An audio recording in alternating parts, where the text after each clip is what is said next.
15 Golden Age stars who were shockingly cheap. Hollywood's Golden Age conjures images of unimaginable opulence, palatial mansions, custom Rolls-Royces, and champagne flowing like water. These glamorous fantasies helped audiences escape the harsh realities of the Great Depression and World War II rationing. But behind the glittering facade lurked a surprising truth. Many of the era's biggest stars were pathologically cheap, pinching pennies with an intensity that shocked even their wealthy peers and closest friends. These weren't just financially cautious people, revealed a former studio accountant who handled several major stars. Stars who commanded $100,000 per picture would argue over a 25-cent discrepancy in their household accounts or refuse to replace worn-out clothing despite having millions in the bank. The contrast between public image and private penny pinching was often staggering. The same stars who appeared in magazine spreads wearing designer clothes were behind closed doors, patching old underwear, reusing tea bags, and turning down thermostats to save on heating bills. The studios actively concealed these behaviors, noted a Hollywood historian. Extreme frugality didn't fit the aspirational fantasies they were selling. Publicists crafted stories about lavish lifestyles, while these same celebrities were at home counting pennies and serving watered-down drinks to guests. Most revealing was how these habits persisted even after stars had amassed fortunes that could sustain luxury for generations. Some of Hollywood's wealthiest performers lived like they were one paycheck from bankruptcy, suggesting psychological motivations far deeper than prudent financial planning. In the following minutes, we'll explore 15 beloved stars whose shocking cheapness would have stunned the audiences who watched them portray glamorous, carefree characters. From actors who charged guests for snacks to divas who sent assistants to return half-used items for refunds, these cases go far beyond sensible thrift into truly bizarre territory. But first, we need to understand how America's beloved Christmas crooner created a home so cold with penny pinching that his own children felt the chill all year round. A responsibility for you? Yes, it is a responsibility because I do appreciate the... 1. Bing Crosby, the ice-cold crooner. Bing Crosby paid his sons just $5 a week in allowance despite being one of the highest-paid entertainers alive. When one son asked for a raise, Crosby reportedly told him to learn the value of $1, while himself earning roughly $3 million annually, equivalent to $30 million today. The man whose voice warmed America each Christmas refused to turn on the heat in his own home. His children recalled shivering through winters in their California mansion while their father, worth tens of millions, insisted everyone simply wear more sweaters. He sang about a white Christmas, but didn't want to pay to heat it, observed a family friend who witnessed the disparity between Crosby's public warmth and private coldness. His extreme thrift stemmed from an almost pathological fear of returning to the modest circumstances of his youth, a fear that no amount of subsequent wealth could erase. During rehearsal, how long have you been in show business? 2 years. 2 years. Guys, that's... 2. Jack Benny, when real life outperformed the joke. Unlike other miserly celebrities, Jack Benny turned his actual cheapness into his comedic persona. But reality often exceeded the joke. Benny once made a guest bring their own towel to use his swimming pool. This wasn't during leaner times. This was when Benny was among the highest-paid entertainers in America, with a Beverly Hills mansion and full staff. He simply didn't want to pay for the laundry. At parties in his luxurious home, Benny would literally charge guests for snacks and drinks. A famous producer recalled receiving an itemized bill for $2.17 after enjoying what he thought was casual hospitality at the comedian's house. He made millions and still charged friends for snacks, said his longtime writer, who witnessed countless incidents of Benny's legendary thrift. Why so tight with money? Benny's childhood as the son of struggling Jewish immigrants instilled a fear of poverty that his extraordinary success never erased. The Eiffel Tower. Good heavens, is that thing lost again? Oh, are you interested? 3. Greta Garbo, the invisible penny pincher. Hollywood's most mysterious star lived in stark contrast to her glamorous image once she left the spotlight. Though worth over $55 million, in today's dollars, at her death, Garbo was regularly seen walking Manhattan streets in decades-old clothes. She famously refused to take taxis, even in terrible weather, preferring to walk miles in the rain rather than spend $1 on transportation. A restaurant owner recalled her meticulously counting out exact change for meals and never leaving a tip, despite being one of MGM's highest-paid stars. When a cab driver once recognized her and expressed excitement, she reportedly exited the vehicle without paying. She hated attention and spending, observed her nephew, who witnessed her extreme frugality firsthand. This remarkable thrift wasn't about financial insecurity, but seemed to reflect a philosophical rejection of materialism that matched her rejection of fame itself. It isn't worth the fighting for, so I tell the... 4. Marlene Dietrich, the discount diva. Hollywood's ultimate glamour icon created her legendary image with smoke, mirrors, and other people's clothes. Behind her sophisticated facade, Dietrich meticulously patched her own lingerie and underwear rather than buying replacements. A maid once discovered the star, worth millions, carefully mending tears in her stockings and undergarments that most celebrities would have discarded without thought. At parties in her home, Dietrich famously watered down expensive wine and liquor bottles, pouring premium brands into decanters after diluting them to stretch her supply. Guests sometimes noticed their champagne lacked the expected punch. Her glam was borrowed, her thrift was real, said a former assistant who witnessed the stark contrast between Dietrich's public extravagance and private penny pinching. Growing up amid the catastrophic inflation of post-World War I Germany, where money could become worthless overnight, created habits that Hollywood wealth couldn't erase. Case. Why, because he didn't file a claim? Maybe he just didn't have time. Maybe he just didn't know that he was in... 5. Fred MacMurray, the millionaire in threadbare flannel. Hollywood's ultimate wealthy everyman took his regular guy image to financial extremes few fans could imagine. Despite becoming one of TV's highest-paid actors on My Three Sons and amassing a fortune worth over $100 million, MacMurray drove the same unimpressive car for over 20 years. When studio executives offered to have a more impressive vehicle waiting when photographers were present, he refused the charade. Cast members were shocked when MacMurray would arrive on set wearing shirts and flannel so worn that costumers would beg to replace them. He would refuse, insisting his personal clothes were broken in just right, despite visible fraying and patches. He wore the same flannel until it fell apart, recalled a costumer who worked with him for years. We'd hide new shirts in his dressing room, and he'd return them, tags still attached. Unlike stars who grew up poor, MacMurray's thrift seemed to reflect a genuine indifference to status symbols. But his penny pinching extended to everyone around him. Doing quite so well as they were formerly. Oh, I don't know. You know, Rosanna Brazzi was in this film, and he's done... 6. Joan Crawford, household dictator. The actress, infamous for her no-wire hangers rage, practiced a cheapness that terrorized her household staff as much as her children. Crawford meticulously tracked her staff's consumption of household food, deducting for any unauthorized eating from their already modest paychecks. Maids reported having to account for every cracker or piece of fruit they ate during their shifts. Her employees dreaded payday, as Crawford routinely forgot to pay them or claimed mysterious deductions for perceived infractions. One housekeeper recalled waiting 3 weeks for wages, while Crawford claimed she needed to review the accounts. Wire hangers? Try wire wallets, observed a former household employee. She'd scream about a missing quarter from the grocery money, but spend thousands on publicity photos. Crawford's obsession stemmed from her impoverished childhood as an abused cleaning girl, creating control mechanisms that wealth couldn't dissolve. Well, you can name any number of characters and probably say I look like somebody I... 7. Paul Muni, the methodical miser. One of Hollywood's most respected dramatic actors tracked every penny with disturbing precision. Muni carried a small notebook everywhere, recording every single purchase, no matter how trivial. Colleagues watched in astonishment as the Oscar winner would pause during a meal to note the cost of a 15-cent cup of coffee in his ledger. In a notorious incident that became Hollywood legend, Muni once walked 12 blocks in pouring rain rather than spend 30 cents on a bus fare, despite having just received a $50,000 paycheck, roughly $900,000 today, that same day. Even his friends said he made miserly look stylish, reported a Warner Brothers colleague. He'd calculate the tip to the penny while wearing a perfect suit that cost more than a car. As the son of poor Jewish immigrants who had fled anti-Semitic violence in Europe, Muni's relationship with money reflected both cultural trauma and personal anxiety. During office hours. Yes. Put a fresh bottle of water on that cooler, please. Yes.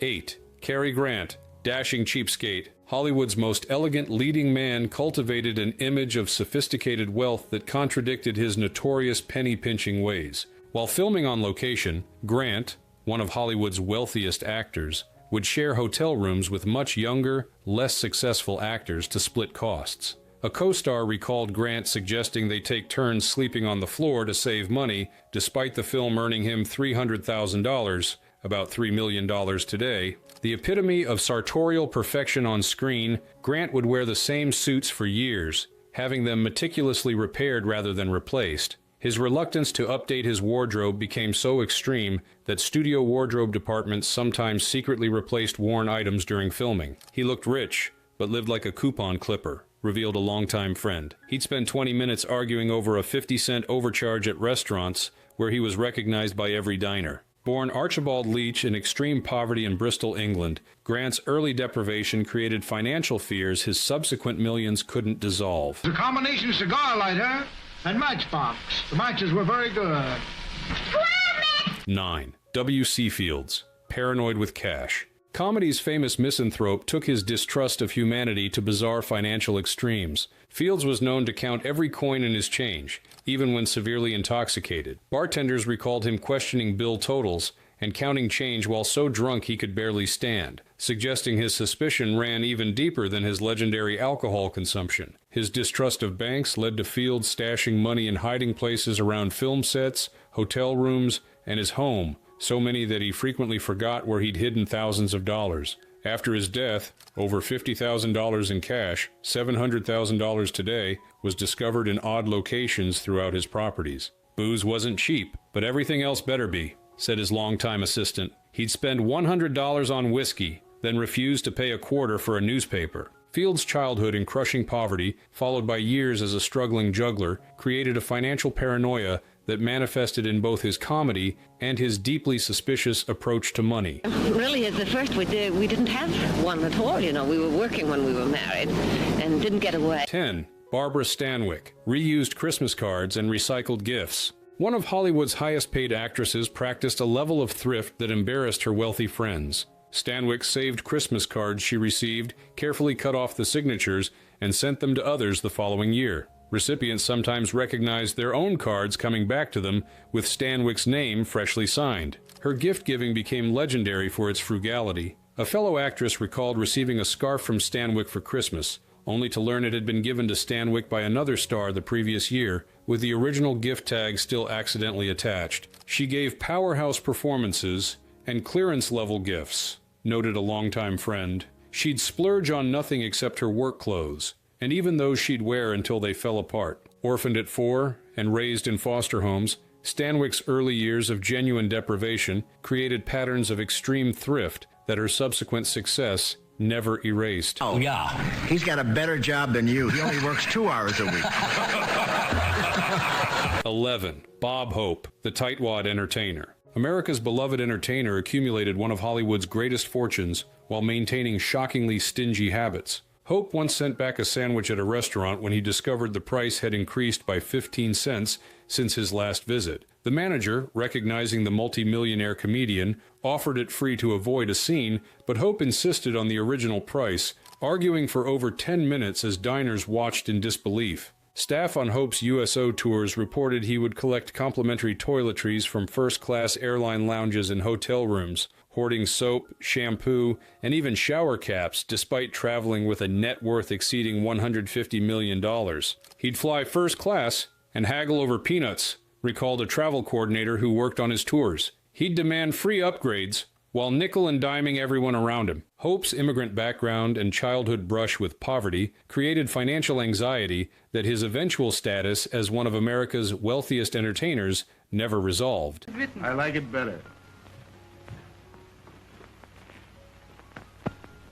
12. Clark Gable, Hollywood's King of Cheap. The man known as the King of Hollywood ruled his kingdom with a surprisingly miserly hand. Gable forced studio accountants to handle his personal grocery shopping because he believed store clerks would overcharge him if they recognized him. MGM executives complained about their highest-paid star having assistants buy his milk and bread to save pennies. In a particularly shocking display of cheapness, Gable reportedly re-wore socks and underwear multiple days to avoid laundry expenses. A valet who worked for him briefly claimed the star had a system for rotating underwear to get maximum use before washing. He was Rhett Butler, but his wallet frankly didn't give a damn, quipped a studio colleague who witnessed Gable's extreme frugality firsthand. Growing up in poverty with a struggling oil well worker father, Gable developed financial habits that his later status as Hollywood's biggest star couldn't change. She will walk on the set with a yellow pad and a pencil, and there will be one line of... 13. Bette Davis,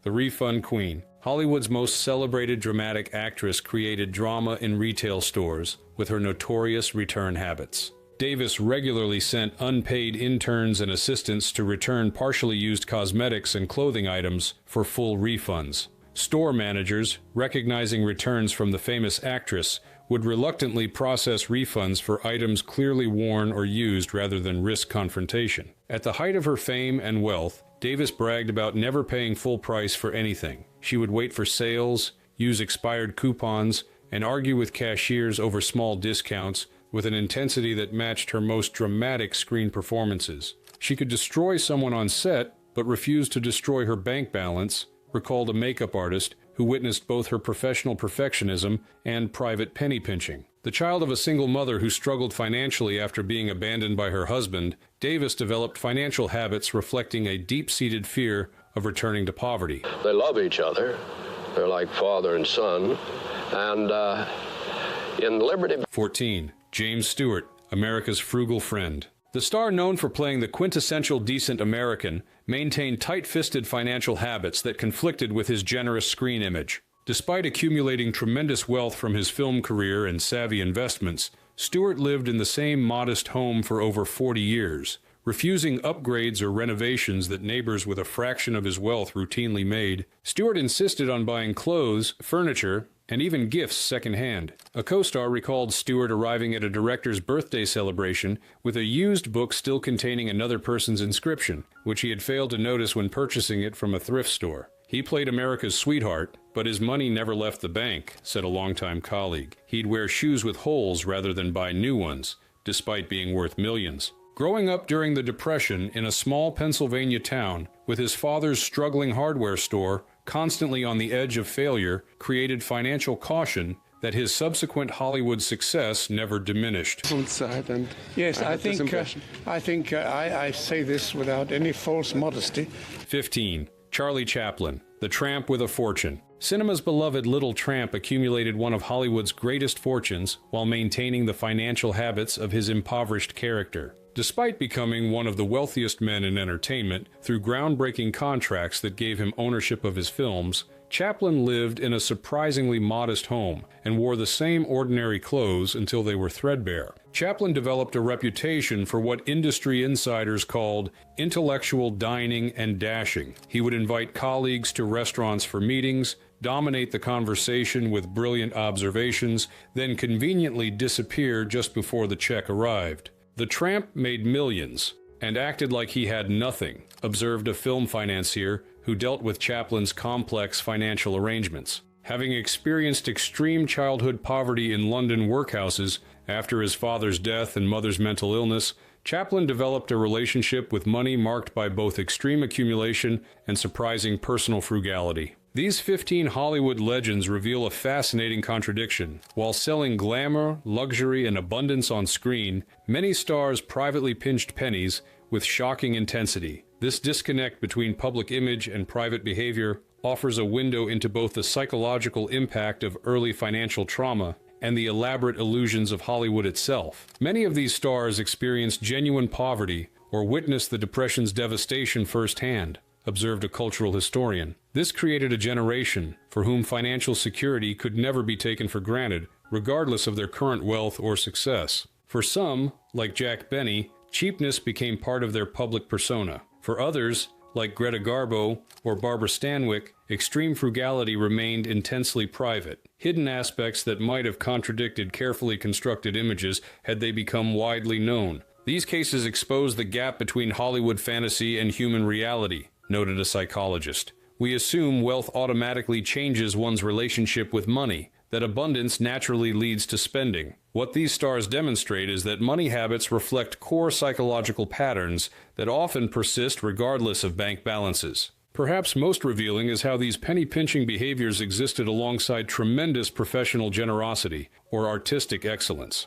Cary Grant might argue over pennies on a lunch check while giving performances of extraordinary elegance. Bette Davis might return half-used cosmetics while delivering cinema's most powerful dramatic moments. The extreme thrift of these Golden Age stars ultimately tells us something important about fame itself, concluded an analyst. The glamorous figures we saw on screen were carefully constructed illusions that often had little connection to the complicated, sometimes contradictory individuals behind them. Their shocking cheapness reminds us that achieving wealth or celebrity doesn't fundamentally change who we are, or heal the financial traumas that shaped us. For modern fans discovering these legends through their films, these glimpses of extraordinary frugality add new dimensions to familiar images, revealing that even in Hollywood's golden age, all that glittered was not gold, and some of it was just very cleverly polished brass.